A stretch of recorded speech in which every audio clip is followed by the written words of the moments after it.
नमस्कार, प्रादेशिक समाचार के साथ मैं कामिनी। राष्ट्रपति द्रौपदी मुर्मू झारखंड के 2 दिवसीय दौरे पर आज शाम रांची पहुंचेंगी। रांची पहुंचने के बाद वे सीधे राजभवन जाएंगी, जहां रात्रि विश्राम करेंगी। इसके बाद कल सुबह नामकुम स्थित ICAR के शताब्दी समारोह में बतौर मुख्य अतिथि शामिल होंगी।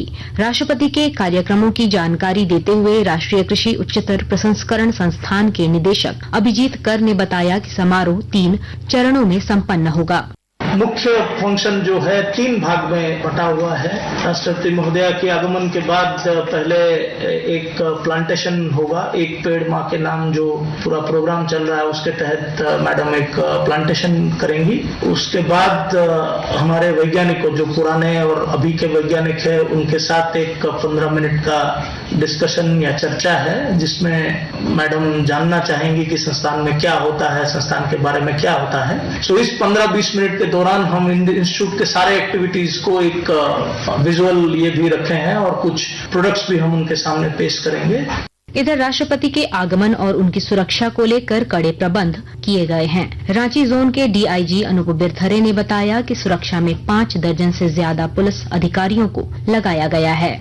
एयरपोर्ट टू राजभवन और राजभवन से लेके ICAR नामकुम तक में सारे इलाके को हम लोगों ने सेक्टर में बांटा है और इन सेक्टर के प्रभारी के रूप में SP रैंक के ऑफिसर होंगे। उनके नीचे में अनेक DSP, इंस्पेक्टर और पर्याप्त संख्या में फोर्सेज लगाई जाएंगी। इन सारे रोड का, रास्ते का और कार्यक्रम स्थल का एंटी सबोटेज चेक समय पर किया जा रहा है। कारकेड की रिहर्सल भी की जाएगी। कार्यक्रम स्थल को भी वरीय पदाधिकारियों में सभी लोगों ने विजिट किया है। ऑनरेबल प्रेसिडेंट की सिक्योरिटी की प्रोटोकॉल्स उनको सारा पूरा किया जा रहा है। भाजपा के वरिष्ठ नेता और केंद्रीय गृह मंत्री अमित शाह कल साहिबगंज के भोगनाडीह से भाजपा की परिवर्तन यात्रा की शुरुआत करेंगे। इस दौरान वे सभा को भी संबोधित करेंगे। इस सिलसिले में श्री शाह आज देर शाम रांची पहुंच रहे हैं। झारखंड हाईकोर्ट ने खान विभाग के मंत्री रहते मुख्यमंत्री हेमंत सोरेन के अपने रिश्तेदारों को जियाडा के औद्योगिक क्षेत्र चान्हो में 11 एकड़ जमीन उपलब्ध कराने के मामले में राज्य सरकार से 4 सप्ताह में जवाब मांगा है। अदालत ने सरकार से यह बताने को कहा है कि मामले में प्राथमिकी दर्ज करने के आवेदन पर क्या कार्रवाई की गई है।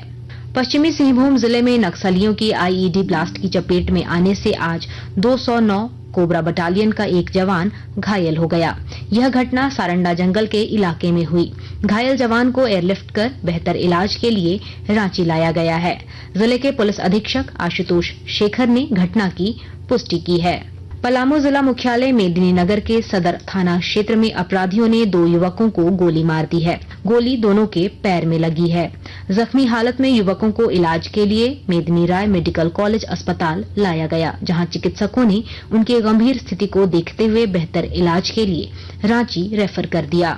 खूंटी जिले के भंडरा पंचायत के बरबंदा गांव का एक दिव्यांग किसान लोगों के लिए प्रेरणा स्रोत बन गया है और जानकारी दे रही हैं हमारी संवाददाता। आम लोग समाज में जब कोई सामान्य काम करते हैं तो वे आम ही रहते हैं, लेकिन अगर एक दिव्यांग कोई काम अपने दम पर करे तो आसपास के लोगों के लिए प्रेरणा बन जाता है। हम बात कर रहे हैं ऐसे ही एक दिव्यांग किसान की जो पैरों से लाचार होते हुए भी किसी के लिए बोझ नहीं बल्कि प्रेरणा बन गए हैं। खूंटी जिले के भंडरा पंचायत के बरबंदा गाँव का मंगल मुंडा एक स्वयंसेवी संस्था के सहयोग से मशरूम उत्पादन का प्रशिक्षण लेकर मशरूम उत्पादन कार्य आरम्भ कर दिया है। मंगल मुंडा पैरों से अक्षम होते वे भी साइकिल और बाइक चलाकर अपना हर काम स्वयं करते हैं। ज्योत्सना शीला, आकाशवाणी समाचार, खूंटी।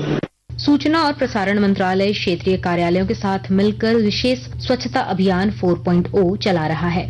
यह अभियान 2 से 31 अक्टूबर के बीच चलाया जाएगा। इस अभियान के तहत कार्यालय परिसर की स्वच्छता मामलों को निपटाने, बेहतर स्थानीय प्रबंधन और संचार के विभिन्न माध्यम से जागरूकता फैलाने पर ध्यान केंद्रित किया जाएगा। सूचना और प्रसारण सचिव संजय जाजू ने सभी मीडिया इकाई प्रमुखों के साथ विशेष अभियान 4.0 की प्रगति की समीक्षा बैठक की। इस बीच उज्जैन में एक कार्यक्रम को संबोधित करते हुए राष्ट्रपति द्रौपदी मुर्मू ने कहा कि पिछले 10 वर्षों में स्वच्छता अभियान एक राष्ट्रव्यापी अभियान बन चुका है। इससे देश में अभूतपूर्व परिवर्तन आए हैं। 10 वर्षों में स्वच्छता अभियान देशव्यापी जन आंदोलन बन गया है। इसके कारण व्यापक स्तर पर बदलाव हुए हैं। स्वच्छ भारत मिशन द्वारा हमारे देशवासियों में स्वच्छता के प्रति जागरूकता बढ़ी है तथा अभूतपूर्व व्यवहार परिवर्तन हुआ है। ये देखकर मुझे हार्दिक प्रसन्नता हो रही है। स्वच्छ भारत मिशन के तहत खुले में शौच से मुक्ति के लिए 11 करोड़ से अधिक शौचालय तथा लगभग 2.25 लाख सामुदायिक स्वच्छता परिसर बनाया गया है।